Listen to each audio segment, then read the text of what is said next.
Welcome back. Now, in a shocking case, a teenager in the UK has lost complete sight and sound because of having a diet which mainly relied on processed foods. Now, with food production trends changing drastically in the past decades, with the food industry becoming more powerful and less focus being on organic products, can we attribute the rise in diseases and health problems to processed foods? That's our discussion. Joining us on the show today is Dr. Ayesha Khan, who's a nutritionist, joining us from Lahore, and Mr. Adam Garrie, who's an analyst, joining us from London. Thank you both for joining us, and welcome to the show. Dr. Khan, now let me begin with you. Take us through how these processed foods are impacting our diet in a significant way, and can we really attribute all our health problems to them? Thank you, Meshal, once again for having me on the show. Actually, this is like, a dilemma nowadays because the food industry on one side, it is catering to an overexplosive populated planet of Earth. But at the same time, this is taking a toll on the health of the people because this food industry is actually at times giving the type of the food to the end user, which is not actually organic, which is not actually natural. It contains the artificial ingredients. It has certain nutrients which are actually not much required by the body, and certain additives which can have an ill effect on the health of the people that is used in such kind of the food. And rightly you said in the beginning, these kind of processed foods sometimes can become addiction also. So in the initial phase, you were talking about the girl who got blind in Bristol because of the overconsumption of the processed food over a decade or maybe a little more than that. That the suspicion is probably the girl suffered from nutritional optic neuropathy. The girl actually had certain deficiencies which actually affected her optic nerve, causing the neuropathy. So this is one example. But at the same time, there are numerous there are bulk of other examples which we can quote regarding the processed food, which is causing obesity in the teenagers especially, or right. among the people, which is causing the lack or the imbalance of the nutrition among them.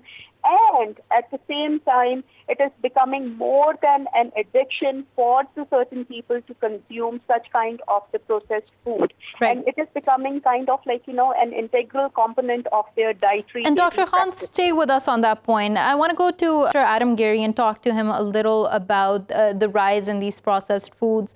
Now, as Dr. Khan rightly mentioned, that most of the processed foods, the reason for it is the population explosion.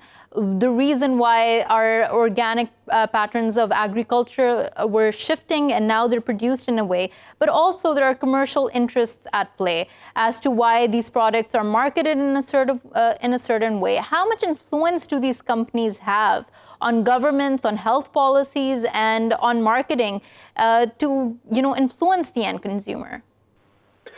Well, to understand that, one has to understand that there's two different kinds of ways that governments can subsidize big corporations. There's the traditional model of direct subsidies, cash injections, but then there's another one, and the second one has been perfected in the United States, where most of these processed food companies that sell their foodstuffs throughout the world are based. And this is a subsidy by stealth. When one passes all sorts of regulations that are anti-free market and that cripple the competition, one creates a monopoly by suppressing the ability of new companies to sell and market their foods that might be substantially healthier, that might be more sustainably sourced, and that frankly might be better tasting. These big conglomerates that got into the processed food industry are wealthy enough to avoid these regulations, and in fact, in spite of what some of them say in public, they actually like the regulations because they know that the regulations won't affect their ability to penetrate the marketplace, both in the US and, of course, internationally, but they're also aware that it will cripple the competition. And so if someone wanted to start a business selling organic foods and wanted to harvest them using the kinds of high technology that, for example, is being produced at a rapid rate in the Chinese agricultural industry, Many of these people would be prohibited from doing so. In the US, it would be because of the regulations of both the IRS and the FDA. In the EU, you have this maddening common agricultural policy, which pits big agriculturalists against entrepreneurial ones, especially in the organic sector. So I think that if you want to see these processed food corporations facing competition, you've got to level the playing field by getting rid of the subsidies, which, contrary to how they're presented, benefit the huge corporations and are a detriment to everyone else, including the consumer. Right. And you raise a number of important points there, but one of them was regarding the labels that are put on here and the fact that there is lack of competition and therefore, they can do whatever they want in the market, basically. Dr. Khan, I want to take this point to you. Talk a little about how food labels these days can be deceptive. That seems to be a rising trend. I mean, more and more people try to understand what the food labels say, but often the terminology could be misleading, or often the labels that explicitly state something might not actually be true. Tell us what this means and take us through it. Well, when it comes to the food labeling, the end consumer needs to be extra cautious and extra vigilant while just going through the food label. Because sometimes the food label, I'm sorry to say, they just overclaim on the nutritive value of whatever is written on the food label. Because nutritive value is supposedly to be explicitly, nicely to be mentioned on the food label, and how many, sometimes they create a misunderstanding between the RDI, which is the recommended dietary intake of the person, and the recommended dietary allowances. So that there has to be a clear discrimination between the two and exactly the percentage of the nutrients which are actually found in the certain processed food. A. B, there are certain preservatives which are just for the heck of to be mentioned under preservatives, they just write it as additives.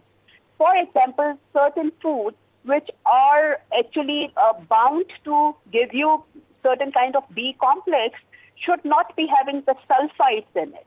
So one has to it's the duty of the industry to explicitly write that if the B complex is to be furnished through a certain food, whether that particular food is having the sulfites in it or not. Again, it's the duty of the end consumer to go through the food label and just not to make only the interpretations, but also to know what exactly are the components which are found in that particular certain food type of the item. Right. Mr. Garrie, now, Dr. Khan said that it is the duty of the end consumer to make sure that they read the labels carefully. Now, we're putting the onus on the consumer to make sure they're not being deceived because we're assuming that the person who's selling them is out to deceive them. Would you say that the international regulations regarding how products should be sold and how they should be labeled are weak, and that's what's letting these powerful corporations get away with their food labels? Not necessarily. I think that, frankly, we have more legislation, both at an international level and across multiple nations, for strict and stringent food labeling than in any other time in human history. I think that it's absolutely right that the consumers should be informed, and with the internet being a powerful tool that didn't exist some years ago, I think that it's simply about the consumer researching what they're actually reading on the label. I mean, one couldn't, for example, put a book-sized pamphlet type of thing on the food labels. It just wouldn't make sense. It would make packaging gargantuan. It would increase the price of shipping, and that all would be passed on to the consumer. So at the end of the day, people need to take the responsibility and research these things so that when they are reading the label, they know what they're reading. Right. And just, Mr. Garrie, talking a little about how trade practices regarding agricultural products have shifted over the years. How do you think that has influenced products going from one place to the other? And especially when we're talking about fresh produce and that is processed. Well, the more global trade has expanded, the more people have been exposed to agricultural products from different parts of the world. I think that's a good thing economically, and it's been a fairly good thing, certainly an interesting thing at a cultural level. Of course, it's given the big corporations that sell processed food a clear advantage because their food remains, well, I can't exactly use the word fresh, but it doesn't rot as quickly because of all the chemicals used to preserve it. And so they can make tremendous profits by selling their processed food all over the world for generally less of a cost and at less of a burden than companies selling fresher food. But again, the key for this, because one can't change the nature of agricultural products, a tomato is always going to be a tomato, etc. What you've got to do is decrease the burdens and the regulatory burdens on companies that are exporting different kinds of food so that they can gain a kind of advantage that for both practical but especially economic regulation reasons has all been in favor thus far of the big corporations. Right. Dr. Ayesha Khan, now on a different note, but something that we're seeing a lot these days is the rise in trends of those diets that take people back to diet plans that perhaps, cavemen had, just going back to natural produce such as meat, cheese, ketogenic diets. Now, with all of this, I want to talk about how the human body has evolved and whether or not we are suited to have those diets, whether those are in fact healthy, and what proportion size should people rely on processed foods? Well, Meshal, the simple answer to your question is there has to be a moderation. While you are adopting a certain lifestyle, there is no shortcut, and you have to adopt a certain kind of a moderative approach while taking on the subject of nutrition. A.